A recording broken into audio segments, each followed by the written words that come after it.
যে কি আছে ওর মধ্যে, ওই অঙ্গীকার নামার মধ্যে মনে হচ্ছে না? ঠিক আছে, সেই জন্য এ পর্যায়ে আমি আহ্বান করছি সুশাসনের জন্য নাগরিক সুজন লক্ষ্মীপুর জেলা কমিটির সহসভাপতি অধ্যাপক কার্তিক সেনগুপ্তকে। এই অঙ্গীকারনামার হুবহু পুরোটা পড়ার দরকার নাই, অনেক সময় লাগবে, আপনি এটার অংশ বিশেষ। ধন্যবাদ আমাদের দাদাকে।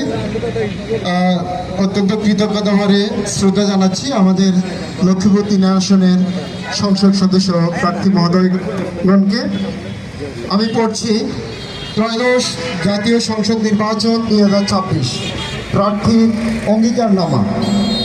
সংসদ সদস্য পদপ্রার্থী হিসেবে আমি সুস্পষ্টভাবে ঘোষণা করছি, আমি অবাধ, নিরপেক্ষ ও শান্তিপূর্ণ তথা সুষ্ঠু নির্বাচন নিশ্চিত করতে নির্বাচনী আচরণ বিধি সহ সকল প্রকার বিধিবিধান যথাযথভাবে মেনে চলব।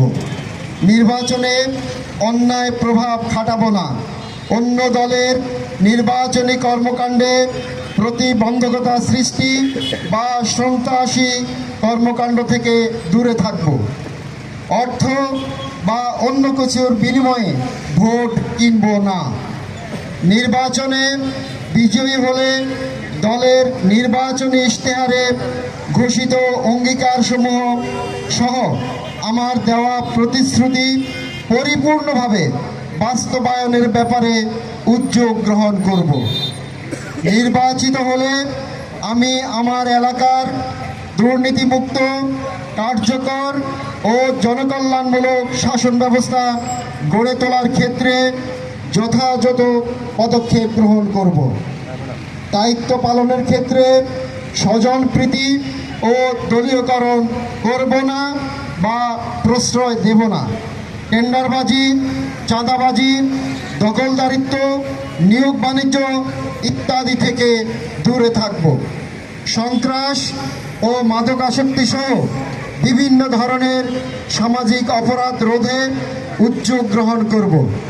এলাকার শিক্ষা বিস্তার সহ শিক্ষার মানোন্নয়নে ভূমিকা রাখব। নির্বাচনে পরাজিত হলে গণনায় মাথা পেতে নেব। বিজয়ী প্রার্থীকে এলাকার সার্বিক উন্নয়নে সর্বাত্মক সহযোগিতা করব। আমি জাস্ট পয়েন্টগুলো পড়ছি, সবগুলো পড়ার এখানে সম্ভব নয়। নির্বাচিত হলে